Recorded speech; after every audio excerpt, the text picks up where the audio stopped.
ইতিহাস ঘাটলে পাওয়া যায় কুতুবউদ্দিনের জানাজায় 10 লক্ষেরও বেশি মানুষ হয়েছিল। হাজার হাজার আলেম ওলামা হাফেজ কারি মুফতি মাওলানা ছিল। জানাজা দেওয়ার সাহস কেউ পায় নাই।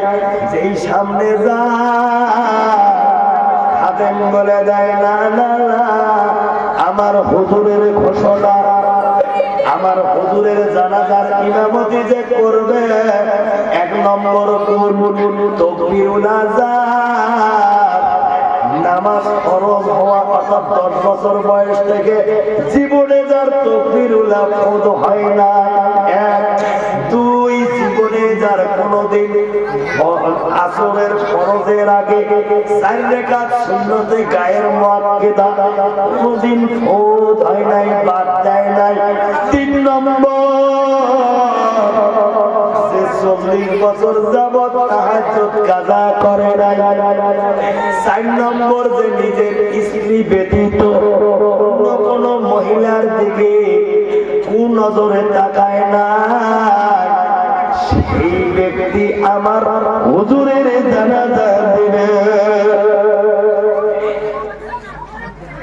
একদম যদি আগায় একটা গুণ আছে বাকি 3টে নাই, উড়ে পাশায়। আর একজন আগায় 2টে আছে, 2টে নাই, ফির পাশায়। একজন আগায় 3টে আছে, ফির 4 নম্বর নাই। কারণ আজকাল ঘুরে মাথা ওড়ে রাস্তা দিয়ে যদি কোনো যুবতী যায় দূর করে যায়, যখন ঠিক নেবে ঠিক এমলা মেলা তো দূরের কথা, যখন ঠিক নেবে ঠিক। কিন্তু একজন ব্যক্তি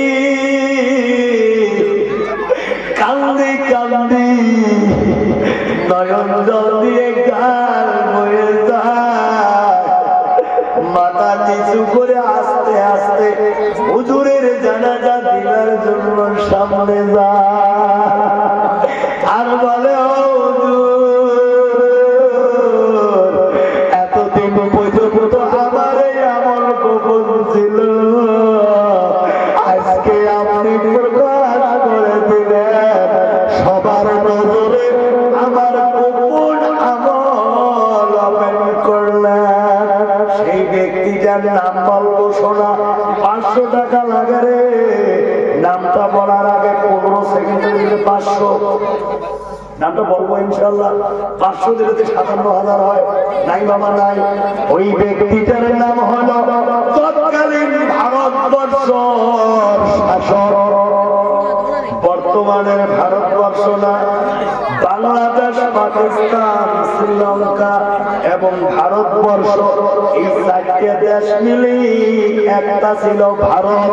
ওই ভারতবর্ষ শাসক বাদশা ছিল, যার নামটা হলো শামসুদ্দিন আল-তামাস রহমাতুল্লাহ আলাইহি। জোরে বলুন মারহাবা।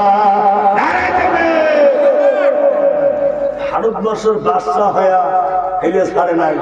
আর আমরা যদি কোনো মনে 50 নামাজে করে গেলে তো সময় হয় না, বাটাম ফাটা দেবে। যেরকম চিন্তা বেশি ন্যায় শাসক ছিল ওমর ফারুক। পর্দার খবর নিছে, কেমন খবর নিছে ইতিহাস জানা আছে রে বাবা। রাতের বেলা মানুষের দাঁড়ে দাঁড়ে ঘুরছে, কে খাইছে কে খায় নাই তার খবর নিছে। আর বর্তমান জামানার শাসক রে বাবা লিস্ট করে ঘর বাবু মাল্লা দিলে তারপরে কেউ যেরকম ঠিক এই যদি হয় অবস্থা, মরার পরে আল্লাহ জাহান্নাম করবে তোর ব্যবস্থা। যেরকম ঠিক না বেঠে উমর ফারুক রাত্রিবেলা পর্দার খবর নিতে গিয়ে দেখে একটা মহিলা শুধু পানি জাল করে, বাচ্চাদের সান্ত্বনা দেয়, ও বেটারে ও বেটি রে একটু সবুর করো, রান্না হলে খেতে দেব। এই কর্ম দেখতে দেখতে অনেকক্ষণ দাঁড়িয়ে থেকে বলে, ও মা কেন কেন কেন ছেলেদেরকে মিথ্যা কথা বলে ধোকা দাও? ওই ব্যক্তি বলে, ও মুস্তাফির তুমি কে জানিলা, কিন্তু আমার রাজ্যের শাসনকর্তা ওমর ফারুক ওনার দরবারে যাওয়ার নিয়ত করে বের হয়েছে। রাত্রি হয়েছে, বাচ্চাদেরকে সান্ত্বনা দিতেছি ঘুম পাড়িয়ে দেওয়ার জন্য। কালকে সকালবেলা ওমরের দরবারে যাব, ওর কেন খবর নেই না, এই নালিশ করব। চোখের পানি মেলা আর চলে যায় বাইতুল মালের দিকে দিয়ে।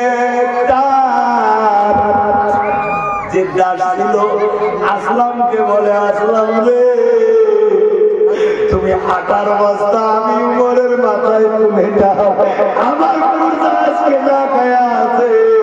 আল্লাহ যদি আমাকে জিজ্ঞেস করে তুমি ছিলে খলিফা, তোমার খেলাফতে না খায়া ব্যক্তি পুরো দিন কাটাইছে, আমি কি জবাব দেব? আসলাম বলছে হুজুর আপনি হলেন আমিরুল মুমিনিন, আপনাকে বোঝা নিতে হবে না, আমার মাথায় তুলে দেন।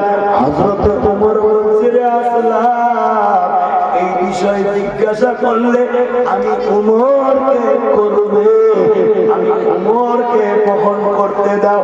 উমর আটার বস্তা নিয়ে যায় নিজে রুটি বানাইয়া খাওয়াইয়া দেয়। পরের দিন রাজ দরবারে এসে যখন দেখে যাকে বিচার দেবে ওঠে সেটা আহাম্মক হয়ে গেছে। যেরকম সুবহানাল্লাহ। এই ছিল শাসনকর্তা, আর বর্তমান শাসনের নামে শোষণ।